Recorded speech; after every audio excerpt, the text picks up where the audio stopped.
and I was really digging into the Torah portion, and it was challenging one to hold on to.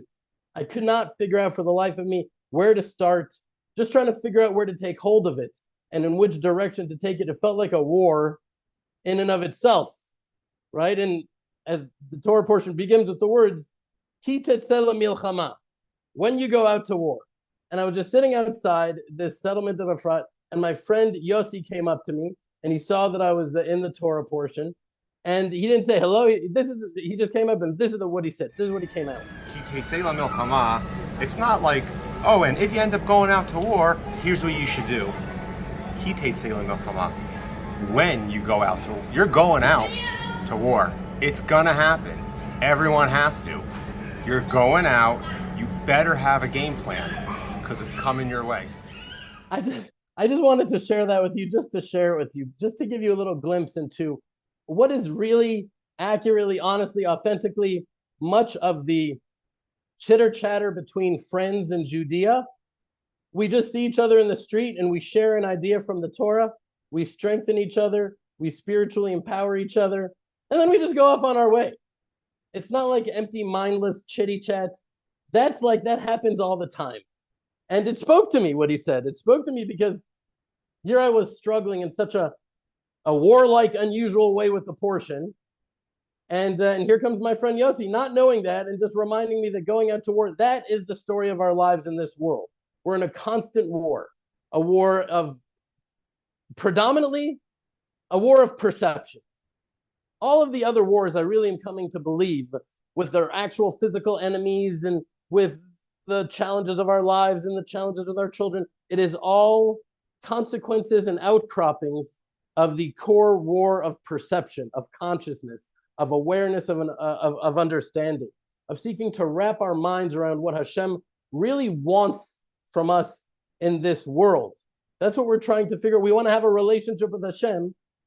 Well, that's what we have to, what does he want from us?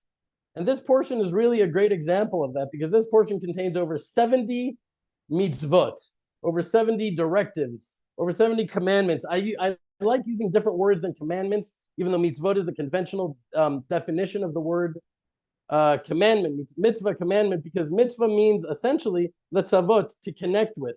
These are actions or thought. These are different things that we do that Hashem tells us, you want to connect with me? These are the things. So it's not like a commandment. It's an invitation for connection. These over 70 expressions of Hashem's, I want to say, individuality, right? Over 70 ways Hashem tells us his love language through which we can express our love to him and the way that he wants to receive that love and that loyalty.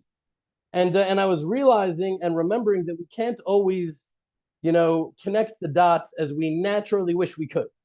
We want to feel like we get it all. We understand it all. I've spent so much of my life with different mantras and different things. And I'm like, okay, if I have this mantra, I'll be good. I'll understand it all. And then right then, a new thing comes in and I don't understand anything anymore. And I'm confused and disoriented. Like, why is this happening? Is it a failure of me? No, it's not a failure.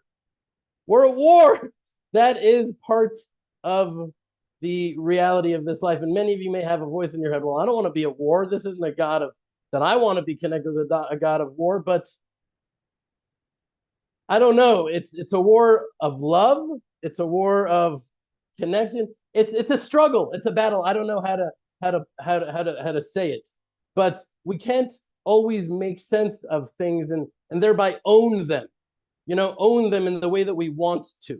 We want to own things and we want to figure them out and understand. We can't ever fully understand the meaning of the depth of these mitzvot, of these commandments, of these invitations to connect. And that's part of a relationship of true love. Even with the spouse, I was just thinking about. Even with the spouse, the moment we think that we really fully understand everything we know about them, we haven't figured out, this is who they are, and we sort of freeze frame, we figured it out. We know everything there's to know about them. That is often when the love dies, right? We aren't supposed to fully understand our spouse because there's never-ending depth. If they are created in the image of Hashem and they have a soul of the living God within them, then there's constant growth and outpouring of depth and meaning to them also that we're supposed to always seek to understand deeper and deeper. And it's the same thing with the Torah, because thinking that we fully understand it detracts from the purity of the love that we have for Hashem. And I think more than any other Torah portion, our portion here, Ki Tetzela Milchama, it displays that transcendence of Hashem's will over our intellect, possibly beyond any other Torah portion. Because